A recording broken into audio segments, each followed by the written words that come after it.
you need to continue to stay focused on your operations, right? Like the asset management part that again, 3 or 4 years ago, it was not that important, but in these times is the center of everything, right? Like you need to have a good asset manager, someone like who is there in the property and is overseeing all the property management, things, right? Like that they do on the day to day.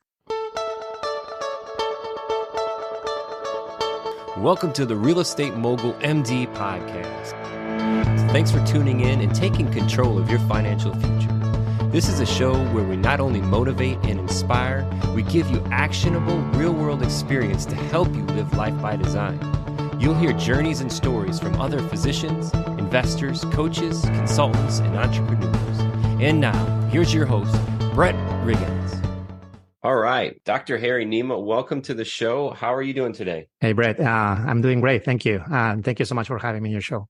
Just for a little insider for all of the listeners out there too, it's always amazing when we decide to start the show because we have these pre-conversations before we go on, and then all of a sudden I clap my hands and here we are recording. So just a little beforehand, we were just chatting about you're in Dallas, Texas right now, right? Yes, that's correct. Well, as you could imagine, like because of the nature of the training and all of that, and like residency, fellowship, like and all of that. I mean, we have been like in different cities, like actually like here in the U.S. and here in Dallas-Fort Worth in the last 6 years. Yeah, very, very good. And before that, I mean, we can talk a little bit. Actually, let's start there, Harry. Why don't you tell us just a little bit about your medical journey? Where did you start and where you end up now? Yeah. I mean, like, we can go all the way back, like to even like before medical school. Well, actually, like my wife and I, we both are from Peru. We're both from South America, and we actually did our medical school in Peru. So in Peru, it's a little bit different as here, right? Like, I mean, like here you go to college a couple of years, and after that you go to medical school.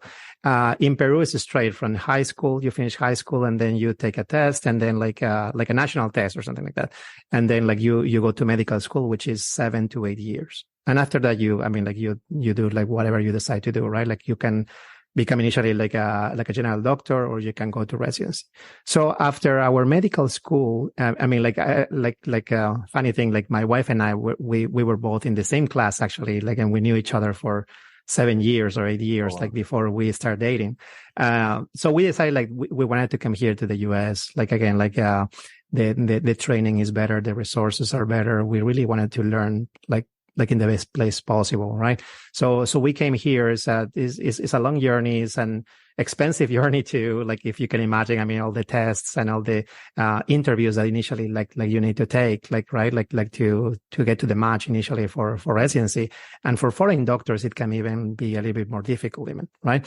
So so we took all the steps. I mean, like these things that you take like before you apply for residency, and so initially I matched in internal medicine. My wife, the next year, she matched in family medicine. We were very lucky and blessed that actually we were in the same city and we didn't need to split like other doctors do. Yeah. Right. Like, so we stayed together. I mean, like all that time.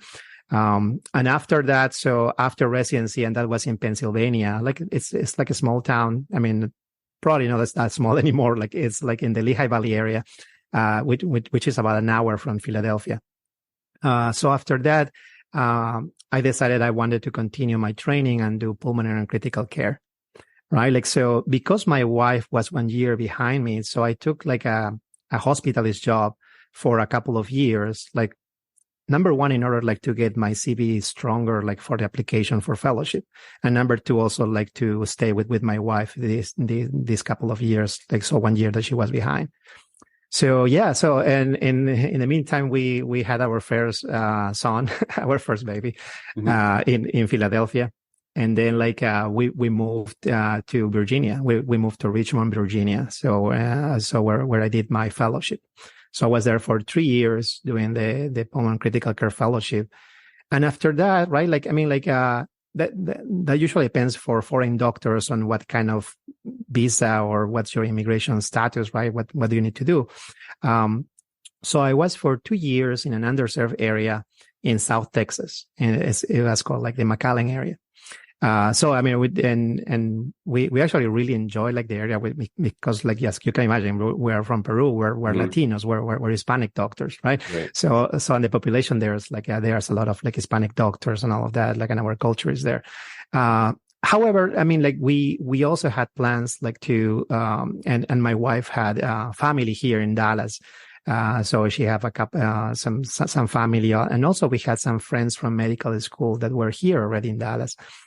So, I mean, it was like, a difficult, but the right decision to make, like to transition to Dallas, right? Like, so, we came here and again, like just after a couple of months, we really knew that we wanted to stay in Dallas. So yeah, and I mean, it has been a great stay, a great journey. I mean, like we're not planning like to move anytime soon. Like we now consider Dallas home, and our kids love like the area, love their school and all of that. Very cool. I guess that opportunity, the blessing that you got to stay together with your wife for so long, and you're still together and not having to share. I know so many stories, and I know so many of the listeners and have so many colleagues and probably themselves where that split happens. You know, where the long distance relationship, and it's just so pressing and trying on top of the hours of learning and training that go into it. So what a blessing that is. And also two boys. Congratulations on that, right? Yes, they're a blessing, but a challenge too. Yeah, oh yeah, absolutely. Right, like they're very active. I mean, they're great kids, and but no, I mean, like, and you can imagine, right? Like now, like one is 7 years old, 11 years old. With the practice in medicine, with other things that I do on the side in real estate and with our kids. So you really need to balance these things, right? Like, and they're very, very, very active kids. So like you can imagine like sports and all of that, but no, I mean, it's great. So it's so many times too, that I walk by, the rooms late at night and see, I've got a 9-year-old and a 10-year-old. So right in the same pocket. Right. Yeah. Late at night, everybody's asleep. They're so peaceful. And it's like, I love them so much at that moment. I love them all the time, but at that moment when they're quiet and still, and then you start to reminisce on the moments of them growing and watch their length in the bed increase, because I'm sure a lot of us, see our children when they're sleeping a lot, right? So seeing them grow inside the bed, but that moment when they lie peacefully quiet in the bed at sleep at night, it's like, I just love you so much. It's a great moment for sure. Yes, man.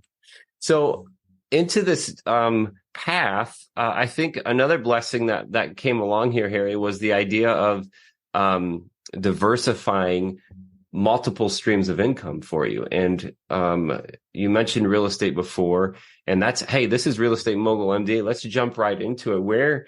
Where along your journey did you learn about real estate? Yes. So I usually think it's like even when I was back in Peru, right? Like myself, I'm a first generation in my family who actually went to college, went to school, right? Like to have more than a high school, like, education. My mom, she worked very, very hard, like in order, like to give us the best education and to even try to help us to come here to the US.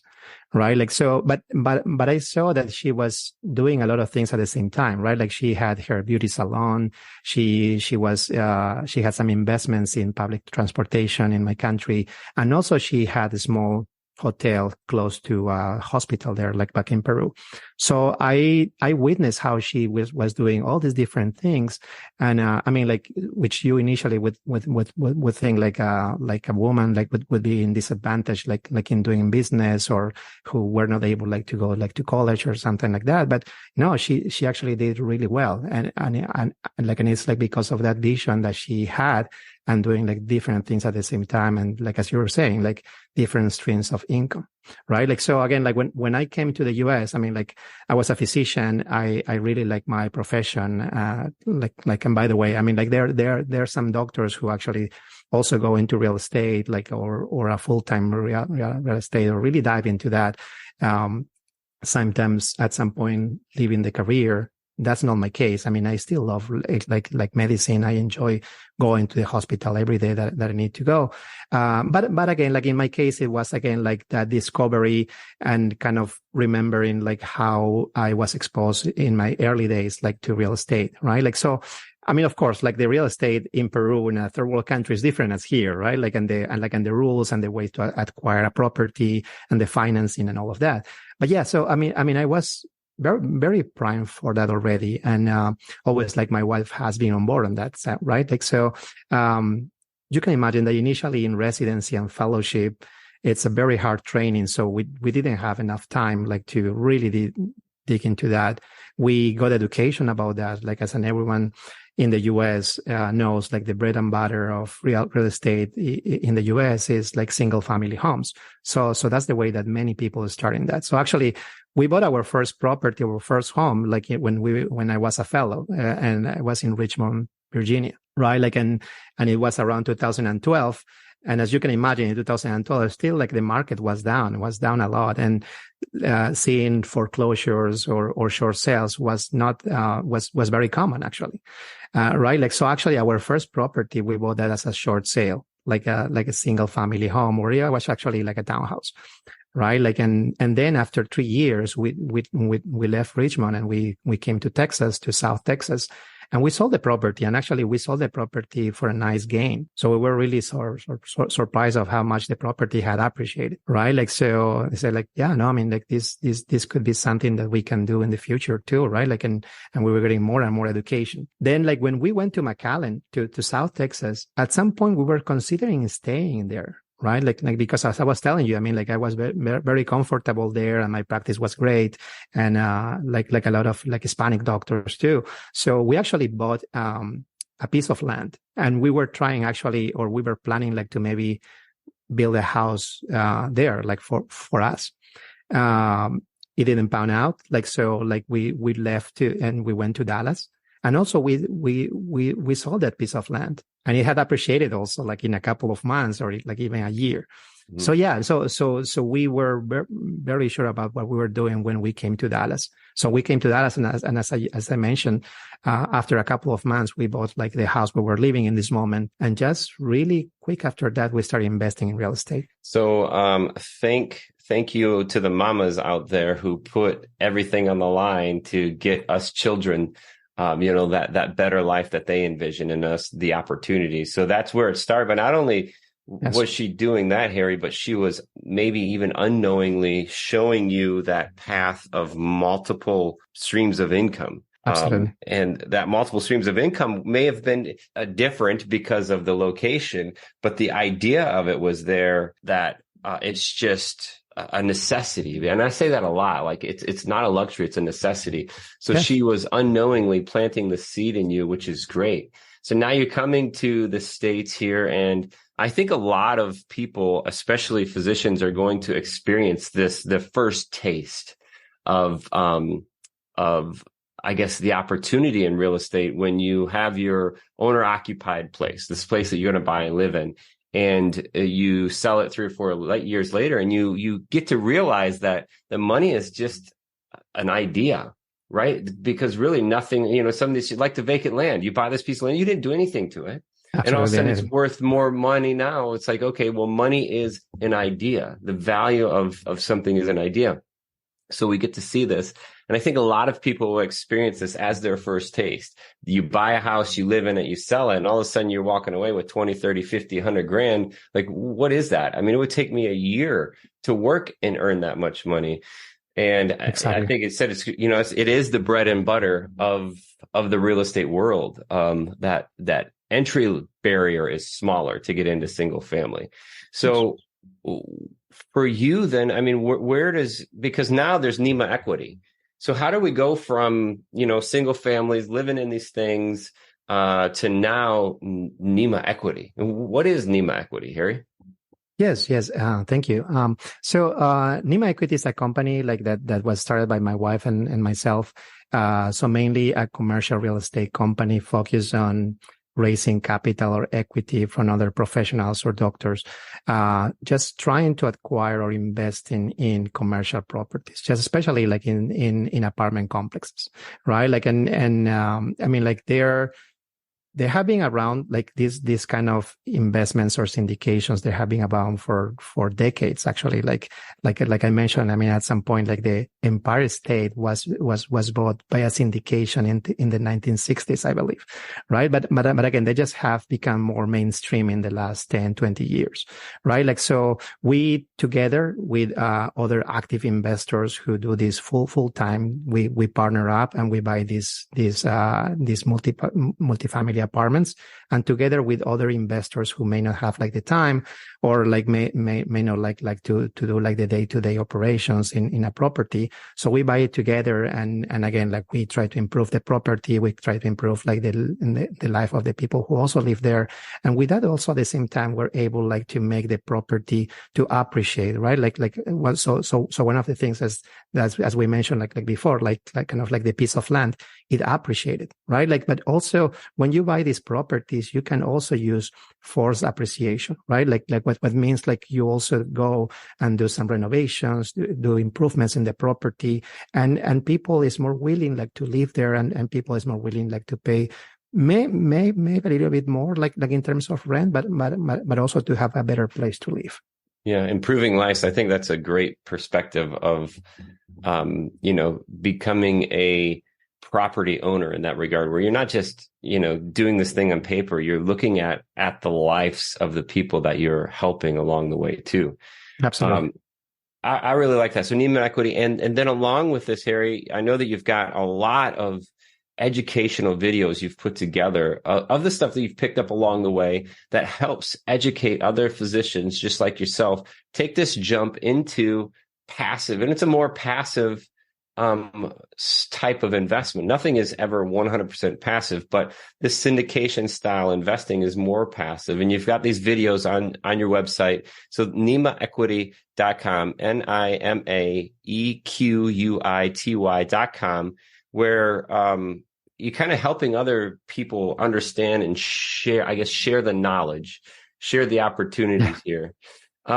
And I looked a little bit at the portfolio here, typical kind of Sunbelt kind of area of Florida, Texas, Arizona, kind of in these ranges.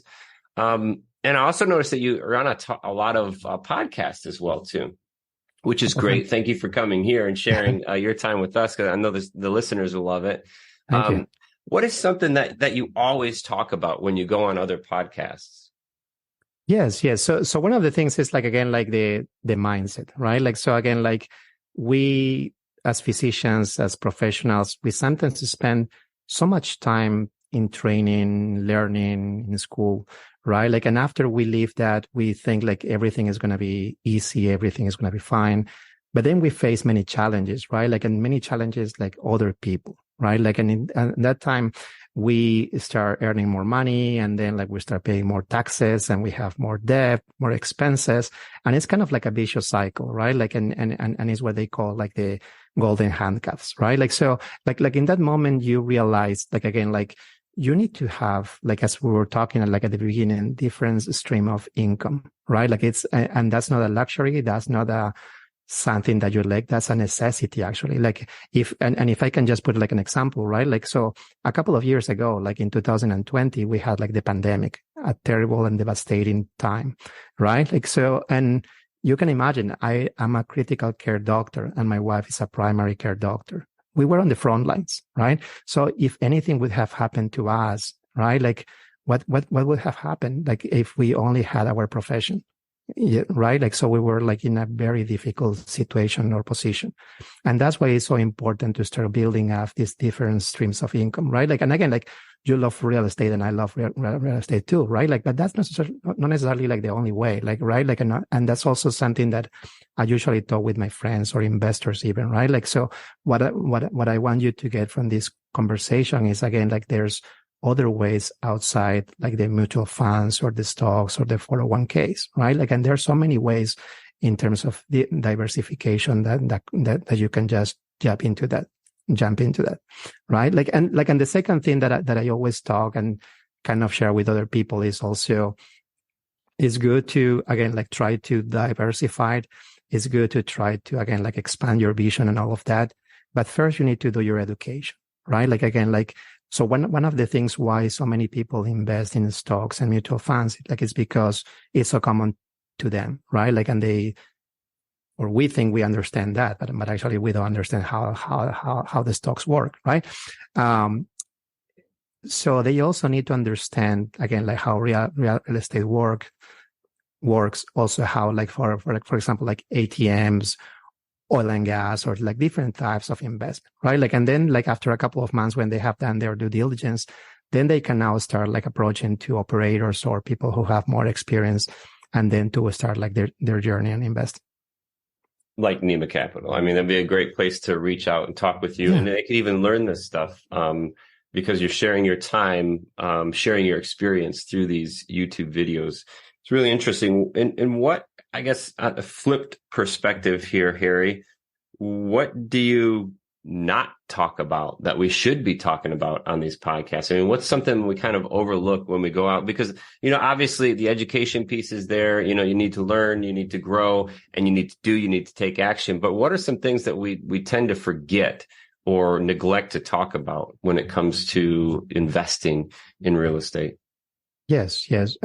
So one of the things is especially that we have seen in the last couple of months, couple of years, right? Like, again, like in the last decade, everything was great, right? Like, and everything was going up, and everything was appreciating more, and everyone was making like a lot of money, like in investing, like in every type of investment, really, right? Like, and in these last couple of months or years, right? Like, we have seen how like the Feds have changed like the situation a lot, like again, historically fast pace of increase of rates, right? Like, so there's always associated a risk with any type of investment, right? Like, so that's one an important part that every person who is trying to invest in anything in general, right? Like, should be aware of, right? Like, that's an investment, and they should be aware of the risks involved in that type of investment.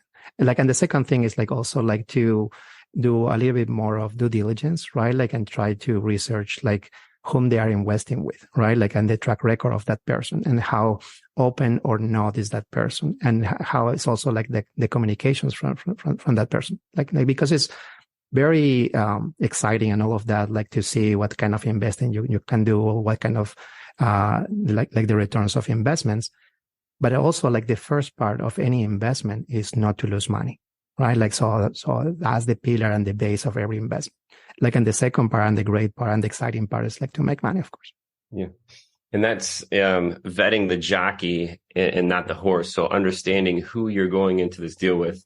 And the thing that we're not talking about or should be talking about is the risk. And, we've talked about it more on the show too, where there were these bridge loans, like these gap loans with variable rates. Interesting things happen here, and some of insurance and taxes I want to talk with you about here briefly too. But looking at those risks and not just overlooking them, looking at them and understanding them, along with vetting the jockey and not just the horse. And that means, knowing the person that you're going into business with. I've got my air quotations going, into business with.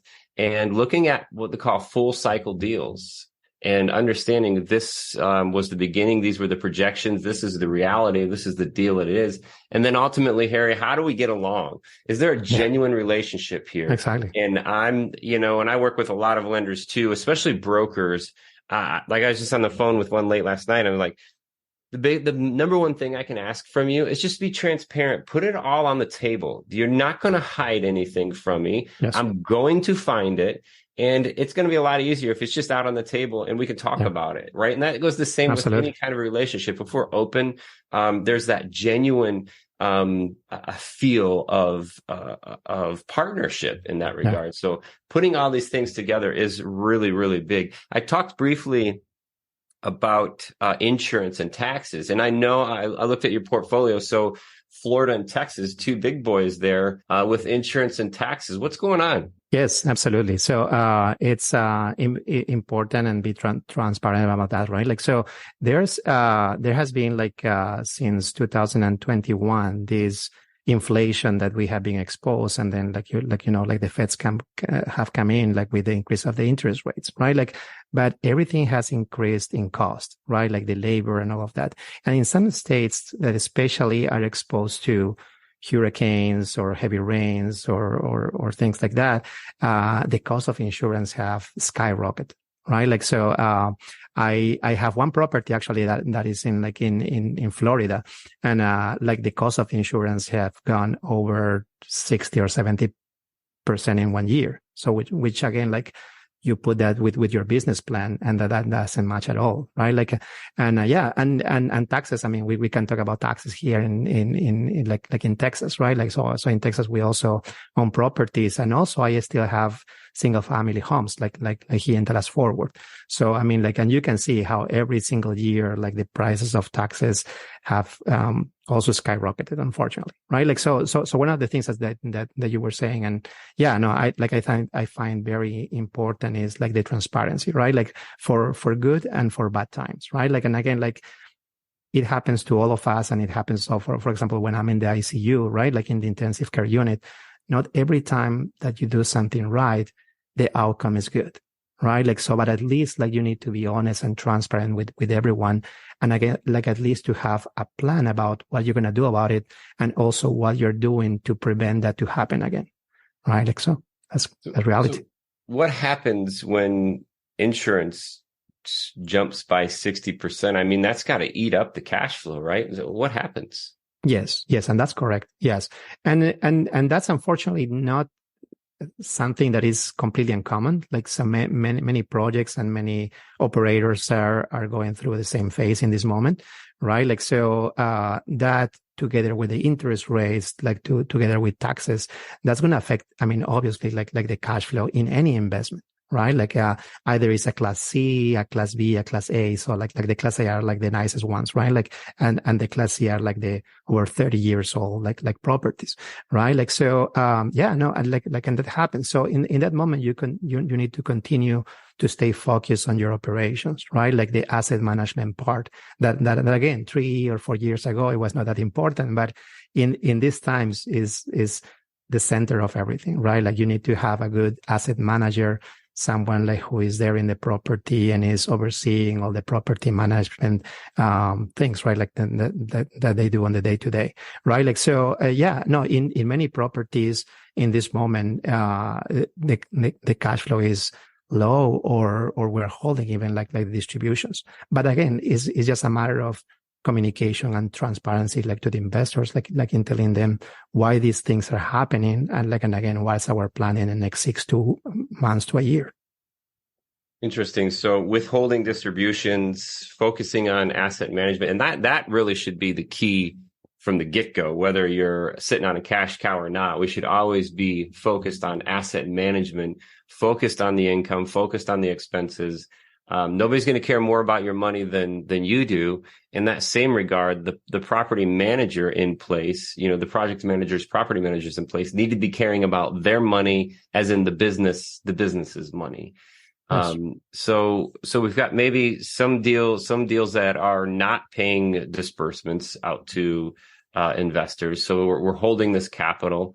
Has there been any scenarios where you may have to like refinance or have capital calls in order to survive if the building is, if you got ate up by taxes, if you got ate up by insurance, and then all of a sudden there's some major repairs that have to happen or something like that? I mean, what happens then? Is it a time to refi, capital call? Do you have any experience with that? Yes, no, like again, like in the syndication world in this moment, like we are doing a lot of meetings, a lot of like education, a lot of again, like the masterminds of how to approach like these things, right? Like, so initially you usually try to stabilize a property, right? Like again, like to increase like the operations, like income, and decrease like expenses and all of that. I mean, if there's a point when a property is in distress, like again, like the first line of response is the general partners, right? Like the general partners, if for example, there's a deficit in cash flow or a deficit in capital, like to continue running like the operations, the first line of defense is like the GPs, right? Like, so either like a GP makes a loan like to the property or gives money back or something like that, right? Like the second line, what usually is being done these days is again, like a call like to other members, like in the team or the investment, right? Like the limited partners for also loans. Right? Like again, like you're not trying like to tap into like the third step. Loans that again, like depending on the capital stack, have priority over the prior investments, right? Like, so, and the third step is like what you call like the capital call. Right. Like, so in this moment, like from the 7 properties that we own, there hasn't been a capital call in any of those properties. There are a couple of properties, and being totally transparent, where they are struggling like a little bit like for capital and all of that. But the first line of defense, like again, as I was telling you, is like the general partners, right? Like again, like to have a clear plan and a clear path for the next 6 to 12 months to either in that moment to refinance or to sell the property and a higher amount. Any of your current opportunities or opportunities you've been in the past, do they include kind of like this projection of, hey, I'm going to go in for this. We're looking at, this type of investment, these types of returns, and the length of this is going to be around 18 months to 24 months. Is that how some of your investment opportunities work? For us, most of our projects are for 5 to 7 years. 5 to 7 years. And I know that in the past, and because of the market, how hot the market was, there were many projects like or turning around, or the cycle was 2 or 3 years. The people was too excited, right? Like they were making huge like a return on investment. That to me is not necessarily something healthy to the market, right? Like because you are abusing too much of appreciation or too much of doing cycles too often, right? Like, and I think like in part of that is because we had what we just had like in the last year and a half, 2 years. Mm-hmm. Yeah. Paired along with the speed of data and opportunity or growth of so-called entrepreneurs or gurus kind of like out there. Just not everybody's doing that, but the cash grab, the reach. Hey, I can do this, and this is cool, and then I can be a better salesman than I am an operator, and then all of a sudden we've got problems. Yeah. Hey, Harry, if you could go back, say 10 years, go back in time 10 years, and you wanted to help yourself out, what is something you would tell yourself 10 years ago? Yeah, I mean, like. I'm not sure if that would help me or not, but I mean, I would tell myself, enjoy the journey, right? And just to remind me that time is important, right? I mean, like you can always go back to work and make more money. You can always make more investments at some point, but time is important and time doesn't come back, right? Like, so for anyone who's listening or for anyone who's working in this moment or doing investments or things like that, yeah, those things are great. But again, like focus also on your family, on your kids, on your good friends, like enjoy life, try to travel. I mean, like it doesn't need like to be a luxury travel or anything like that. But again, like just enjoy life. Goals are targets. Life is a journey.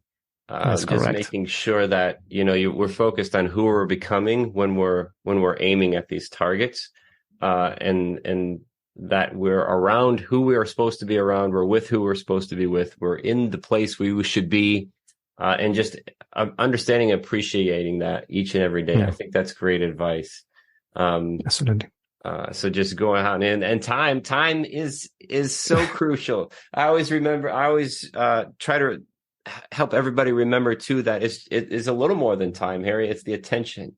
So even though I may be giving you my time, I'm not necessarily giving you my attention, and my time is not of value. So those opportunities that we have along this path called our journey, making sure that we're focusing our attention on those in which we love, and those places, those times, those moments that they get our attention, not just our time. So it's great. And of our time today, Dr. Harry Nima, thank you for your time today. I appreciate it. I've enjoyed our conversation.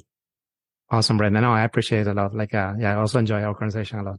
Very, very good. And all the way from Dallas, if you want to get in touch, or actually you should go check out the website, nimaequity.com, NIMAEQUITY.com.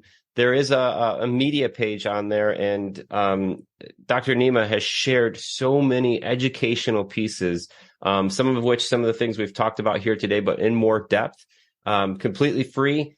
He's sharing that knowledge and information with you. You want to go check that out, and there you can reach him as well too, to learn more. And if you have any questions for us, please send us an email, info@physicianwealthsystems.com. If you yourself would like to be a guest or know somebody that should be a guest, please reach out to us. We'd love to hear from you. Thank you for your time. And more importantly, thank you for your attention today. Until the next time, this is the Real Estate Mogul MD.